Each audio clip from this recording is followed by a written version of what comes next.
Assalomu alaykum. Sizlar bilan Dostonbek Rahimov. Do'stlar, bugun biz Oltiariq tumanidagi 7-umumiy o'rta ta'lim maktabi haqida gaplashamiz. Aniqroq qilib aytadigan bo'lsak, 7-maktabning direktorlik lavozimi masalasida so'z yuritamiz. O'tgan yil davomida maishiy korrupsiyani oldini olish uchun Farg'ona viloyatida direktorlar rotatsiya qilina boshladi. Ushbu jarayonlarda Oltiariq tumanidagi maktab direktorlari boshqa maktablarga rotatsiya orqali o'tkazildi. 42-maktabda direktorlik lavozimida faoliyat olib borayotgan Tovusov tumanning boshqa bir maktabi, ya'ni 7-maktabga direktorlik lavozimiga tayinlangan. Aynan mana shu yilning o'zidayoq maktab direktorining lavozimidan olish bo'yicha maktab xodimlari tomonidan yuqori turuvchi organlarga bir necha marotaba murojaatlar qilib kelingan. Farg'ona viloyati maktabgacha va maktab ta'lim boshqarmasi tomonidan ishchi guruhlar tuzilgan va o'rganish ishlari olib borilgan. Maktabda muammolar shunchalik avj olganki, ayrim masalalar yuzasidan jinoiy ish ham ochilgan. Hattoki Farg'ona viloyati maktabgacha va maktab ta'lim boshqarmasining birinchi o'rinbosari Teshaboyev ham ma'muriy javobgarlik to'g'risidagi kodeksning 43-moddasi bilan javobgarlikka tortilgan. Ushbu masalani o'rganish davomida xolis axborot chiqishi uchun, masalani ikki tomonlama o'rganilishi uchun maktab direktoriga bog'lanmoqchi bo'ldik. Assalomu alaykum. To'g'risi Husnul aka, to'g'rimi? Adashmadimmi? Aka, Dostonbekman, Fergana media rasmiy saytidan. Muxbirim. Dostonbek. Dostonbek kimman? Fergana media rasmiy saytidan muxbirman. Sizmisiz aka? Doston aka sizmi? Ha, sog'ligingiz yaxshimi aka? Ha, rahmat. Aka. Ha, rahmat. Aka, sizni lavozimingiz masalasida aka savollar bo'lyapti, murojaat bo'lyapti aka bizga. Kimga? Bizga tahririyatga. Ariza bilan murojaat qilishyapti, siz faoliyatingizdan norozi bo'lib. Kim? Shu jamoangizdagilar. Unaqa emas? Sizni faoliyatingiz bo'yicha o'sha maktabdagi norozilar o'sha o'zini murojaatini yuqori turuvchi tashkilotlarga qilgan, sizni o'sha ishchi guruh kelib maktabingizda o'rganishlarni olib borilgan, sizga o'sha intizomiy o'sha jazo choralari qo'llanilgan aka. Bu holatlar bo'yicha o'sha siz aytgan yuqori tashkilotlarmi, o'sha boshqarma bo'lgan holatlarga hammasiga xulosani berib qo'ygan. Endi aka, mana mana shu masalalar bo'yicha siz bemalol fikringizni bildiring. Endi sizni eshitmasdan turib bu masalalar tarmoqqa yoritsak, bir tomonlama yoriting deb ertaga shikoyat qilishingiz ehtimoli bor-da. Savol qiziq sizga. Shu sizga intizomiy jazo choralari qo'llanilganmi? Qo'llanilgan bo'lsa, o'sha sizga murojaat qilgan lozimli o'zida ma'lumotlarni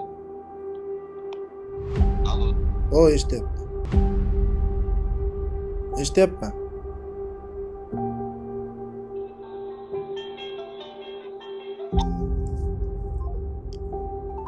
Siz chaqirayotgan abonent boshqa yo'nalishga javob beryapti. Uzilib qoldi aka. Aka, vaqtingiz bo'lsa, yuz gaplashamiz, telefonda ikkalamiz bir-birimizni arizaga qilmaylik. Men hozir o'tishga qaytib olsam, yuz gaplashamiz. Biz hozir aka murojaatingizni qilamiz. Ommaviy axborotdan qilyapsiz, to'g'rimi? Aha. Fergana media ommaviy axborot vositasi. Uning faoliyatidan norozi bo'lib bizga murojaat yo'llaganlar asosli murojaat qilyaptimi? Asosli vajlar keltiryaptimi degan maqsad bilan maktab direktoriga bog'langan edik. Aloqani qasddan uzib qo'ydi deb hisoblayman.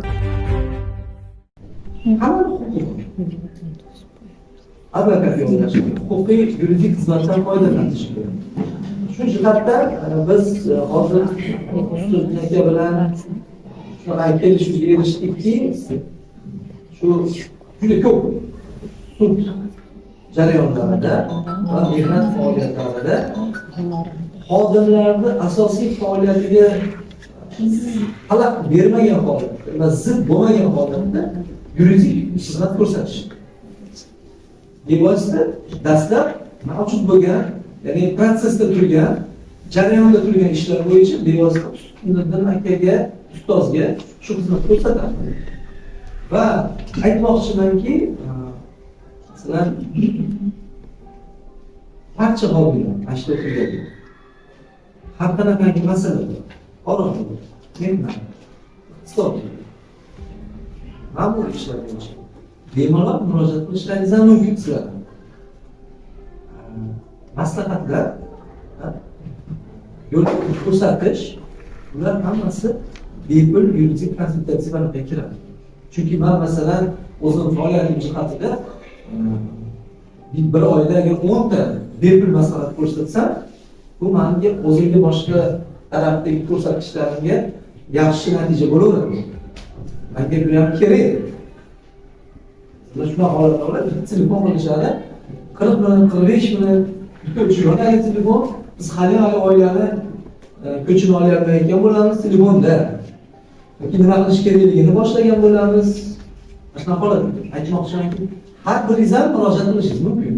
Telefon raqamlarini boshqa qo'yib beraman. Aytayotganimki, bu ishni biz boshladik. Hozir sizlar bilan, sizlar rahbarlaringiz bilan bu kishini hozirgi holatda ish yurituvida yoki mehnat faoliyatiga xalaqit berilayotgan, to'siq bo'layotgan ayrim masalalarda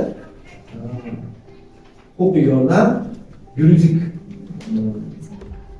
xizmat boshladik.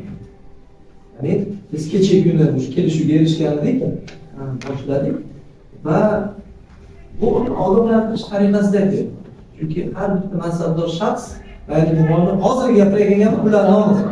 Har bitta mansabdor shaxs birorta qaror qabul qilishdan oldin yoki chora ko'rishdan oldin mehnat kodeksida ham 3 ta moddada aytib o'tilyapti. Ogohlantirish berishga majbur. Ogohlantirish berish shart. Shuning uchun mana shu hozirgi yig'ilishimizni, mana davlat suhbatimizni ayrim joylarini mana hozirgi aynan qaysi ayrim endi qaysi biri deydigan odamlar uchun hozirgi holatini biz mana o'sha lozim bo'lsa protokollashtirib turib mehnat munosabatlarida shu bevosita intizomiy choraga sabab bo'ladigan holatlarda ogohlantirilyapti. Boshlayotgan gaplar murojaat qilaveradi. Ushbu audioda maktabga direktor tomonidan advokat chaqirtirilib, o'qituvchilarga huquqiy tushuncha berilgan. Ushbu vaziyat qanchalik to'g'ri yoki noto'g'riligi bo'yicha mutasaddilar o'z bahosini beradi degan umiddamiz. Bizni kuzatishda davom eting. Sizlar bilan Dostonbek Rahimov. Bu masalaga yana qaytamiz.